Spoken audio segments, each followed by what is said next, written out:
हाय. So आज मी जे पुस्तक तुम्हाला सांगणार आहे, जे मी वाचले, ज्याबद्दल मी तुम्हाला सांगणार आहे, ते आहे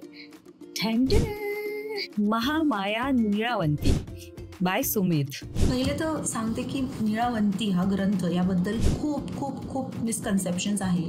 लोक असे म्हणतात की नीळावंती ग्रंथ वाचल्यावर लोक वेडी होतात, नीळावंती ग्रंथ वाचायला नाही पाहिजे, हा अघोरी ग्रंथ शिकवतो, म्हणजे अघोरी गोष्टी शिकवणारा ग्रंथ आहे, इत्यादी इत्यादी.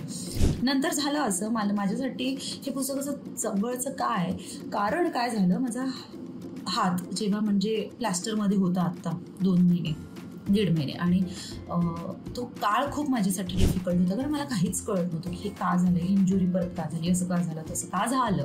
आणि कट टू मी इन्स्टावर स्क्रोल करताना अनफॉर्च्युनेटली मला तिचं नाव नाही माहिती, एक मुलगी पुस्तकांचा रिव्ह्यू देत होती, त्यात तिने नीळावंतीबद्दल सांगायला सुरुवात केली होती की वाचते, 12 पानं झाली का, अर्ध पुस्तक झालं आणि मी काही वेडी झालेली नाहीये, बघा हे पुस्तकाचं. आणि म्हणलं अरे वा, maybe this is a sign and I am someone who believes in science. By the way ॲमेझॉनवर इझिली अवेलेबल आहे, तुम्ही ऑर्डर करू शकता जर हवं असेल तर.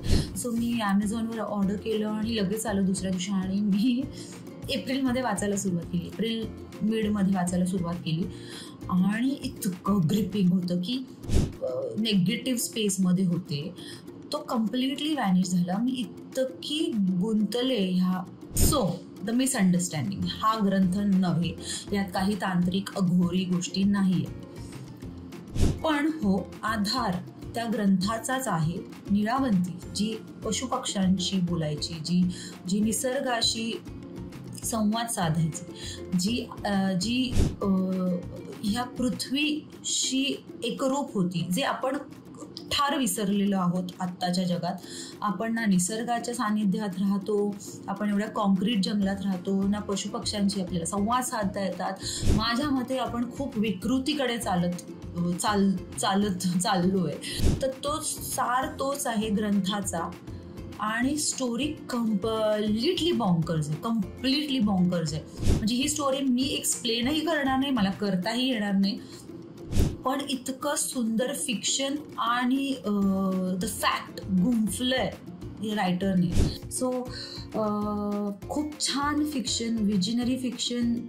It's a very very intriguing आणि खूप इंटेलिजंट लेवलला ही स्टोरी आहे, आणि खूप खूप खूप खूप कमाल असं पुस्तक आहे. मला काही त्याच्या बारकाव्यांमध्ये जायचं नाही, मी म्हटलं तसं मी काही बुक क्रिटिक नाहीये, पण माझं आत्तापर्यंतचं सर्वात आवडीचं हे पुस्तक आहे. एक फिक्शन द्वारे निसर्गाच्या काही रहस्यमय गोष्टी समजून घ्यायच्या असतील तर Mahamaya Nilavanti is a very good book. So तुम्हाला वाचावं असं वाटत असेल अशा काही गोष्टी तर नक्की वाचा. मला तर भयानक आवडलेलं आहे. सो नक्की मला कळवा तुम्हाला कसं वाटलं ते.